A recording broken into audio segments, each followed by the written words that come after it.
And all new right here on the Night Team tonight, a car break-in over the summertime put one woman out thousands of dollars, including something sentimental that was taken from it.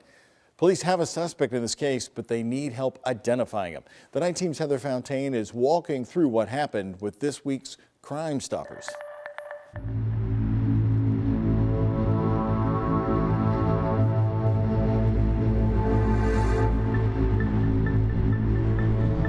August 28th of this year, St. Matthews police were dispatched to the Best Buy.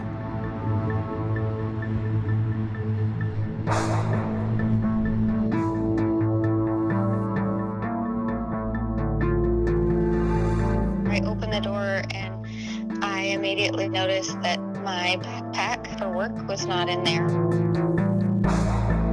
This parking lot on Shelbyville Road, the crime scene in a case that's yet to be closed. I realized that my purse was gone. There were several things that were missing. A vehicle break-in caught on camera. Appears to be a large African-American male get into the car. Under 5 minutes that he took for him to try our door, get in it, and take $10,000 worth of merchandise. It was that quick. It was super violating to see somebody actually get in and sit in my vehicle and take my things. The victim in this case asked that we not use her name or show her face, but she was willing to talk to me over the phone about her troubling experience outside the St. Matthews Best Buy. I had gone in for work. She says she was inside the store for less than an hour when police believe her lime green car was targeted. I thought I had locked it. I thought I had my key in my back pocket, and I guess it was my phone that I had stuck in my back pocket. The store's surveillance video shows how it happened. He's in the car, I guess, going through to see what's in there, and he'll go back and get in the trunk also.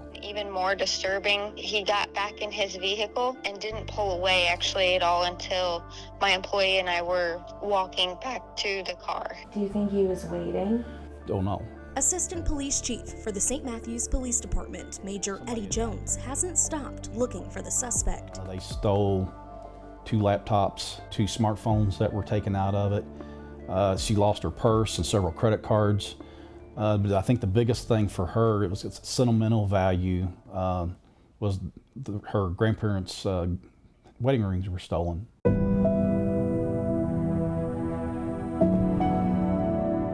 Those can't be replaced.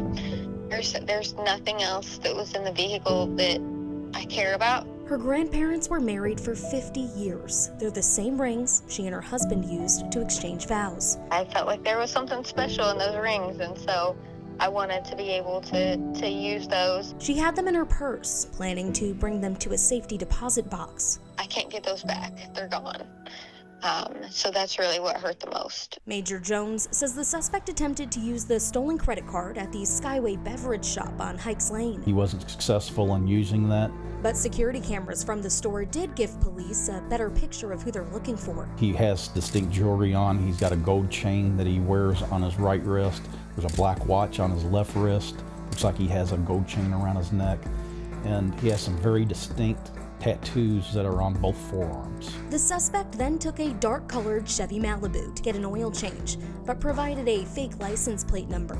He brought in a Jeep Trailhawk to the same shop later that day. Somebody out there knows who this guy is. The victim, still shaken even months later. I am not comfortable going into town by myself with that vehicle. And police refusing to give up. We will follow up on cases with every lead that we have until all the leads are exhausted. I understand by this point it may be too late for me to get my stuff back, but to have other people not feel violated the way that I was, and to have something, possibly so precious taken from them like I had, I would love for him to be caught. Here's another look at that suspect. He's accused of stealing $10,000 worth of things, including sentimental wedding rings from a car last August. And one more closer look at those distinctive tattoos on both of his arms.